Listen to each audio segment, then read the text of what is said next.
Hi everyone, this is Andrea Pomrenke, and this is my presentation for case study number 1 for HPRM 655. So Martha is a 76-year-old woman living with her husband in rural Ohio.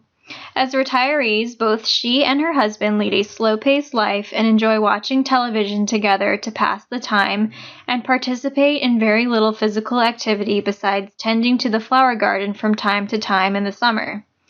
Ever since their children moved away, they've eaten less home-cooked meals and tend to resort to freezer meals, packaged foods, and other ready-to-make foods and drink soda regularly. From this diet, Martha has noticed weight gain over the last decade and is a current BMI of 31.1 on her 5'1" frame.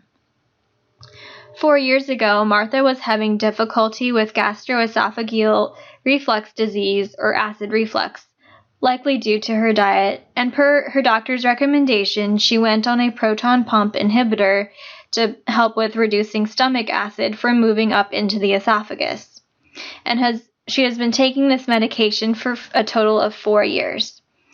Diet and lifestyle have not changed since the start of the medication, and she prefers to stick with this to prevent any stomach upset.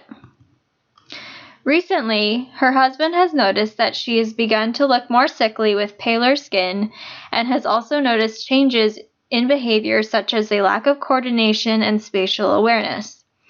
He became concerned and suggested that she see a doctor before she were to have an accident and hurt herself.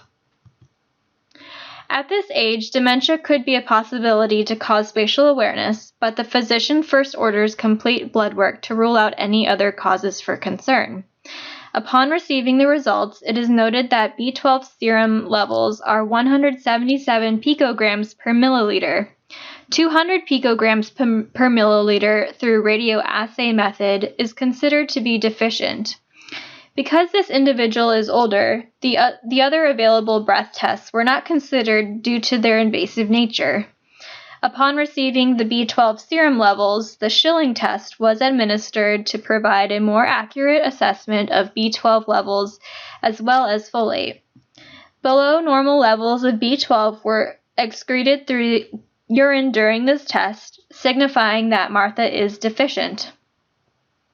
Follow-up and home care for this finding include increased meat consumption to increase B12 levels as well as increase protein, as Martha's diet was carbohydrate-rich prior to treatment. A 6-month follow-up shows that levels of adenosylcobalamin and methylcobalamin have risen and Martha's spatial awareness has gotten better.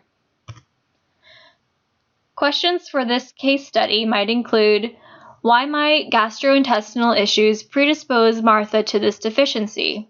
How about her lifestyle? Would supplementation rather than diet change be more appropriate for this deficiency?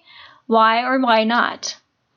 In addition to Martha's acid reflux, what other issues related to deficiency could she experience?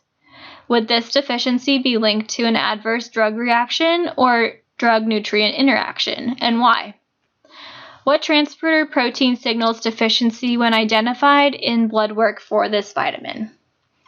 Thank you for listening, and I hope you enjoyed the presentation.